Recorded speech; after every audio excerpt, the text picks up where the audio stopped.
कहानी दो ऐसे बेस्ट फ्रेंड पे आधारित है जिन्हें एक ही लड़के से प्यार हो जाता है और वो दोनों उसके साथ घबाघब करने के लिए सारी हदें पार कर देती है। उसके बाद उन तीनों के बीच में क्या होता है वो हम आज की इस एक्सप्लेनेशन में देखने वाले हैं। मैं आज जिस मूवी को एक्सप्लेन करने वाला हूँ इस मूवी का नाम है द लेओवर और ये मूवी 2017 में रिलीज हुई थी। मूवी के स्टार्टिंग सीन में हम केट को देखते हैं जो कि एक स्कूल टीचर है। वो बच्चों को पढ़ा रही थी तब वो पीछे बैठे एक बच्चे को देखती है जो पीछे बैठ के कॉमिक पढ़ रहा था, लेकिन केट उसे डांटने के अलावा सबको कॉमिक बुक पढ़ के सुनाने के लिए बोलती है। उसके बाद केट खुद भी उस बुक पर इंटरेस्ट लेके सुनने लगती है। तभी वहाँ स्कूल का प्रिंसिपल आ जाता है और वो केट को बच्चों के साथ मस्ती करते हुए देख लेता है और वो केट को अपने ऑफिस में बुलाता है जहाँ वो केट को बोलता है कि तुम बहुत सुंदर हो और तुम्हारी आंखें भी बहुत ज्यादा प्यारी हैं और तुम्हें टीचर नहीं होना चाहिए। दरअसल प्रिंसिपल उसे इनडायरेक्टली जॉब छोड़ने के लिए बोल रहा था। इधर हम दूसरी लड़की मेक को देखते हैं जो एक मार्केट फील्ड में सेल्स एम्प्लॉयड होती है और वो एक कंपनी में सेल्स ब्यूटी प्रोडक्ट बेचने की नाकाम कोशिश करती है बट उसका कोई फायदा नहीं होता, जिसके बाद वो गुस्से में वहाँ से बाहर आ जाती है और बाहर आने के बाद उसे एक और झटका लगता है। उसकी गाड़ी नो पार्किंग में खड़ी होने की वजह से पुलिस उसकी गाड़ी उठा के ले जाती है और घर पहुँच के केट देखती है कि मेक कुत्ता डांस कर रही है। यहाँ हमें पता चलता है कि ये दोनों एक बेस्ट फ्रेंड है और दोनों एक साथ रहते हैं। मैं केट को बताती है कि आज मेरा दिन सबसे बेकार गया,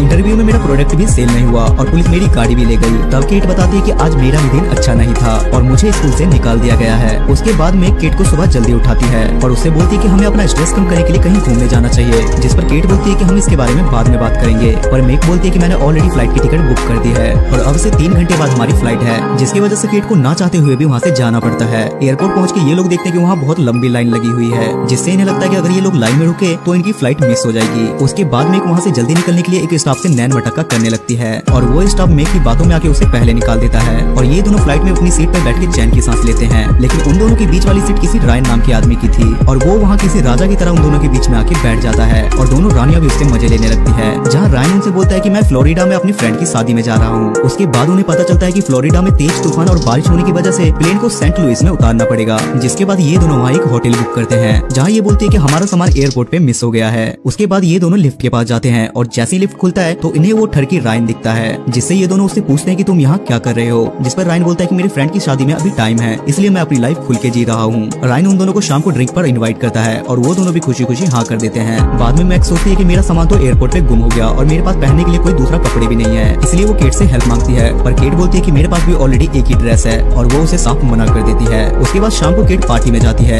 रायन उससे मेक के बारे में पूछता है जिस पर केट बोलती है कि मुझे नहीं पता कि वो कहाँ है। तभी वहाँ मेक भी आ जाती है जिसने साड़ी पहनी थी और वो साड़ी में बहुत ज्यादा ब्यूटीफुल लग रही थी। तभी वहाँ टीवी पर एक न्यूज आता है कि फ्लोरिडा में ज्यादा ही मौसम खराब हो रहा है, जिसकी वजह से वहाँ जाने वाली सारी फ्लाइट कैंसिल हो गई है और अनुमान लगाया जा रहा है कि वहाँ 3 दिन तक मौसम साफ नहीं होगा। ये सुनकर रायन काफी दुखी होता है और उसे सुख देने की गारंटी ये दोनों ले लेते हैं। उसके बाद ये दोनों डांस कंपटीशन करने लगते हैं और डांस करते करते मेक का पल्लू नीचे सड़कने लगता है और सब लोग उसके मैंगो को देख लेते हैं और उसके बाद तीनों अपने कमरे में जाने लगते हैं। पर कमरे में जाने से पहले केट और मेक में बहस हो जाती है क्योंकि वो दोनों एक साथ रायन को पसंद करने लगे थे। अगले दिन मेक रायन के साथ हॉटर बलून पे एयर फ्लाई का प्लान बनाती है पर केट को ऊंचाइयों से डर लगता था। तब रायन बोलता है कि मैं और मेक वहाँ चले जाएंगे, लेकिन केट मेक को रायन के साथ अकेले जाने देना नहीं चाहती थी इसलिए वो भी उनके साथ जाती है। लेकिन ज्यादा ऊपर जाने के बाद केट काफी घबराने लगती है। तब रायन उसे अपनी बातों में लगा के शांत करता है। अगले दिन केट और मेक एक कॉफी शॉप पे बैठे थे जहाँ उन्हें पता चलता है कि रायन यहाँ से जा रहा है। तब वो दोनों रायन के पास पहुँचते हैं और उससे पूछते हैं कि तुम कहाँ जा रहे हो। रायन उनसे बोलता है कि मैं शादी में जा रहा हूँ। तब केट और मेक रायन को अपने साथ चलने के लिए बोलती है और वो भी उनके साथ चलने के लिए तैयार हो जाता है। उसके बाद वो लोग एक टैक्सी में बैठते हैं और उस टैक्सी ड्राइवर का नाम क्रेज था जिसे मेक बहुत ज्यादा पसंद आती है। पीछे मेक रायन के साथ मस्ती कर रही थी और उसके बाद वो उसके हाथों पे लोशन लगाने लगती है पर केट को ये सब कुछ बिल्कुल पसंद नहीं आता, जिसके बाद वो रायन को मेक की एक गंदी सी पिक्चर दिखाने लगती है जिससे मेक उस पर बहुत ज्यादा गुस्सा हो जाती है।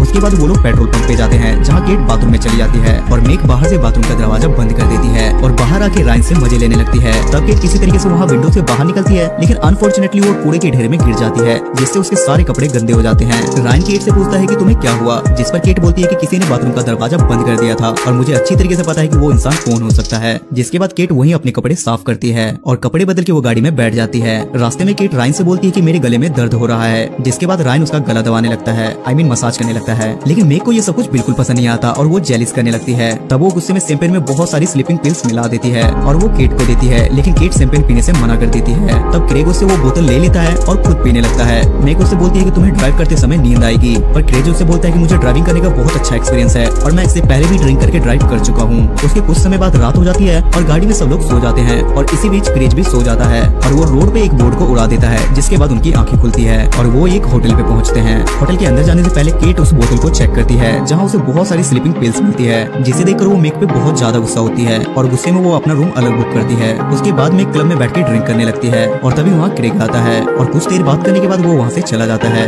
इधर हम केट को भी देखते हैं जिसे रायन ढूंढता हुआ उसके पास आता है और वो उससे बोलता है कि मैं तुम्हें कब से अकेला ढूंढ रहा था। और उसके बाद वो दोनों कमरे में जाके बिना सोचे समझे घबाघब करते हैं। अगली सुबह मेग केट से आके मिलती है और बोलती है कि हमें एक दूसरे के साथ एक लड़के की वजह से नहीं लड़ना चाहिए, जिससे मेग काफी क्लोज आके केट से बोलती है कि रात को मैंने रायन के साथ घबाघब किया, जिसके कारण उन दोनों में फिर से लड़ाई हो जाती है। जिसके बाद क्रेज वहाँ आता है और बोलता है कि रेन शादी में जाने के लिए मेरी गाड़ी चुरा के ले गया। तब क्रेज को एक पोस्ट मिलता है जिसमें उसे पता चलता है कि रायन किसी और की शादी में नहीं बल्कि अपनी शादी में गया है। जिसके बाद ये दोनों भी पुलिस से रिक्वेस्ट करती है कि रायन ने हम दोनों की लाइफ खराब कर दी है और अब वो किसी तीसरी की लाइफ खराब करने के लिए जा रहा है और पुलिस भी इनको इस बात पे छोड़ देती है और ये दोनों रायन की शादी में बिना दावत के पहुंच जाते हैं। लेकिन इनके वहाँ पहुंचने से पहले ही रायन की शादी हो चुकी थी। लेकिन रायन इन दोनों के देख के वहाँ से भागने लगता है, लेकिन ये दोनों उसे पकड़ लेते हैं और बोलती है कि तुमने हमारे साथ ऐसा क्यों किया, एक के साथ एक फ्री। तब रायन बोलता है कि इसमें मेरी कोई गलती नहीं है, तुम दोनों मेरे साथ फ्लर्ट कर रही थी ना कि मैं, और जब कोई मेरे सामने झुक के खड़ा हो तो मैं इतना शरीफ नहीं हूँ कि कुछ ना करूँ। उसके बाद रायन की वाइफ वहाँ आती है और वो रायन से रूडली बिहेव करने लगती है, जिसके बाद ये दोनों भी वहाँ से वापस जाने लगते हैं। उसके बाद मेग केट को किस करती है और केट से बोलती है कि अब हमें अलग रहना चाहिए और हम दोनों पहले की तरह बेस्ट फ्रेंड बन के साथ में रहना शुरू कर देंगे। केट के स्कूल का प्रिंसिपल उसका प्रमोशन कर देता है क्योंकि उन्हें केट की टीचिंग का तरीका पहले से ही पसंद था। मेग और क्रेग दोनों बाबू सोना बन जाते हैं और केट और मेग फिर से एक साथ रहने लगते हैं और ये मूवी यहाँ खत्म हो जाती है।